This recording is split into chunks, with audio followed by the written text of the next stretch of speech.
Saludos y bendiciones. Soy Angélica Beberaggi, médico especialista, magíster en salud pública y doctorante en ciencias de la salud de la Universidad Nacional Experimental Francisco de Miranda.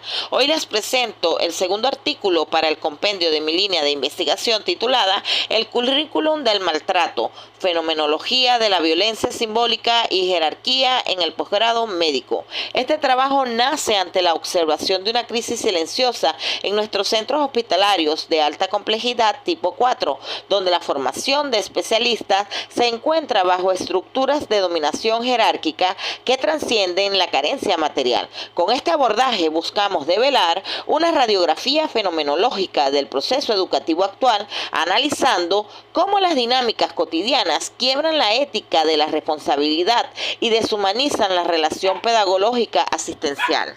La formación de especialistas en nuestros hospitales tipo 2 enfrentan una metamorfosis hacia la estructura de dominación jerárquica y de violencia simbólica. La problemática se concentra en el denominado currículum del maltrato, un conjunto de aprendizajes no escritos marcados por la sobrecarga punitiva ante la exerción de la presencia de los especialistas durante las guardias. Este análisis se justifica ante la alarmante deserción académica, entendida como un indicador fáctico del colapso del sistema de valores institucional. Por ello, el objetivo fundamental de esta investigación es realizar una radiografía fenomenológica de estas desviaciones para proponer un rescate axiológico. Delimitamos este artículo y este estudio de manera estricta en el entorno de las residencias de posgrados del sector público nacional, donde pretendemos restituir la dignidad originaria del ser médico. El andamiaje conceptual de esta investigación se sustenta en 6 horizontes teóricos y filosóficos fundamentales. La fenomenología de la jerarquía y el ser en el hospital. Bajo la óptica de Heidegger, concebimos el hospital como un mundo donde se despliega el Dasein médico. Evidenciamos que la jerarquía ha mutado en alineación, arrojando al residente a un estado de caída, donde es tratado como un objeto defectuoso del engranaje.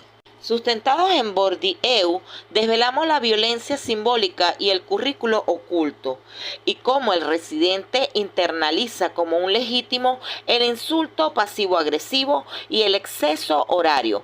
El currículo oculto edifica una endogamia del desprecio, legitimando el sufrimiento presente bajo la premisa de «así me formaron a mí».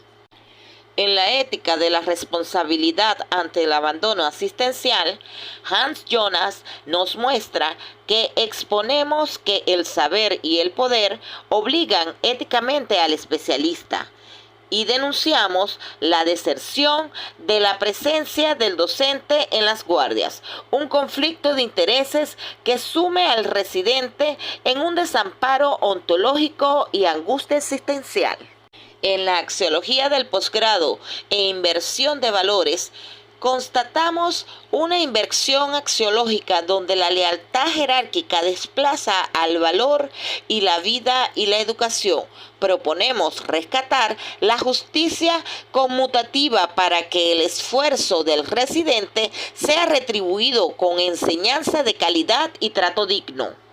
En la antropología del maltrato, analizamos el hospital tipo 4 como una institución total.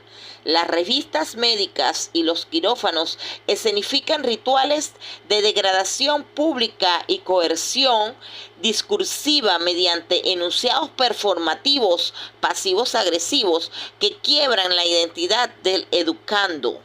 Y por último, basados en Merleau-Ponty, examinamos el espacio vivido, la alineación espacial del residente y evidenciamos que el quirófano y el lecho del enfermo devienen en tribunales inquisitoriales de tensión máxima, donde el miedo inhibe la destreza motora y el juicio clínico del cirujano en formación. En la metodología, el enfoque epistemológico es cualitativo y un paradigma interpretativo, uniendo la fenomenología para capturar la visión del nativo con la hermenéutica heideggeriana para decodificar las dinámicas del currículo oculto. Seleccionamos mediante el muestreo intencional y por conveniencia a 6 informantes claves, todos médicos residentes de especialidades clínicas y quirúrgicas en un hospital tipo 4 bajo el principio de saturación teórica. Durante 6 meses se aplicaron 2 técnicas antropológicas en la recolección de los datos: la observación participante registrada en un diario de campo fenomenológico y la entrevista a profundidad. El instrumento empleado fue un guión temático validado por expertos que exploró de manera simétrica la autopercepción, la violencia verbal, la tutela docente y el impacto psicosomático. En el procedimiento del análisis aplicamos el método de reducción fenomenológica en 4 fases: transcripción literal, extracción de unidades de significado, categorización inductiva y triangulación hermenéutica.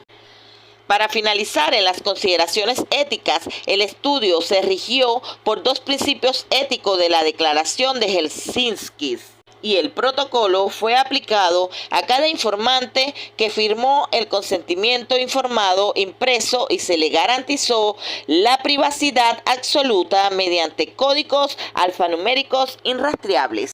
El análisis hermenéutico de los resultados desveló la operación fáctica del currículo del maltrato a través de 3 nodos categoriales emergentes que explican la cotidianidad del posgrado.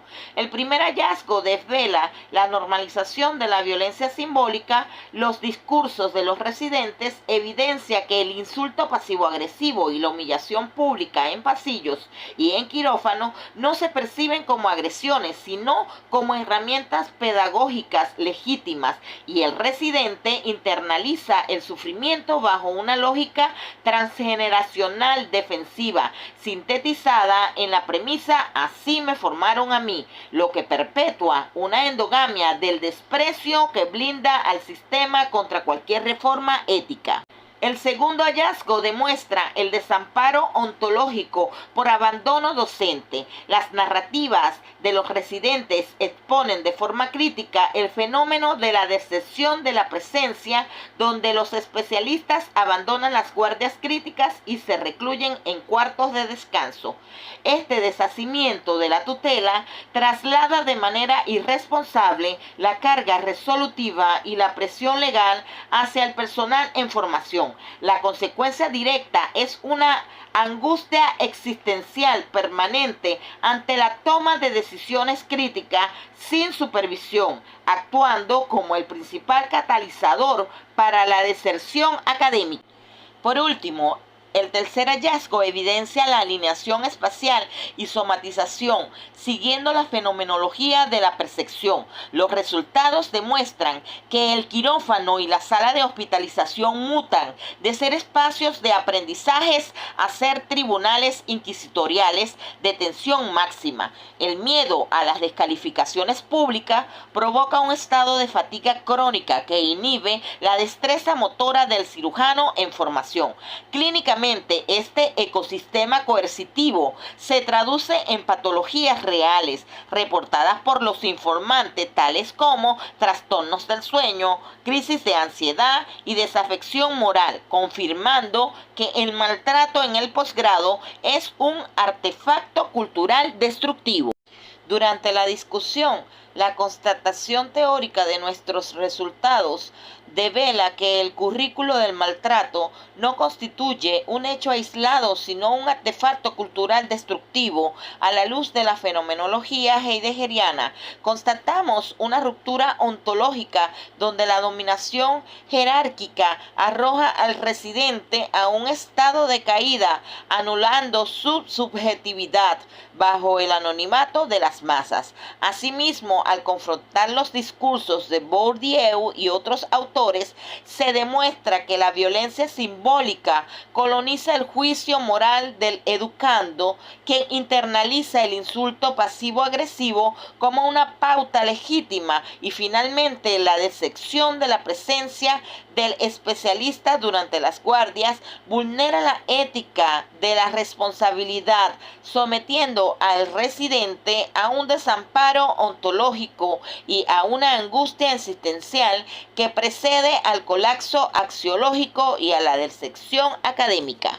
En conclusión, la formación médica del posgrado en Venezuela enfrenta una crisis ética estructural por el currículo del maltrato y el mobbing. La excepción de especialistas sobrecarga punitivamente a los residentes con castigos horarios que causan colapsos psicofísicos y que provocan una selección adversa intergeneracional. Se recomienda refundar el modelo pedagógico y prohibir las guardias de castigo, así como auditar la presencia del docente. Muchísimas gracias. Y como dijo Martin Heidegger, todo lo grande está en medio de la tempestad.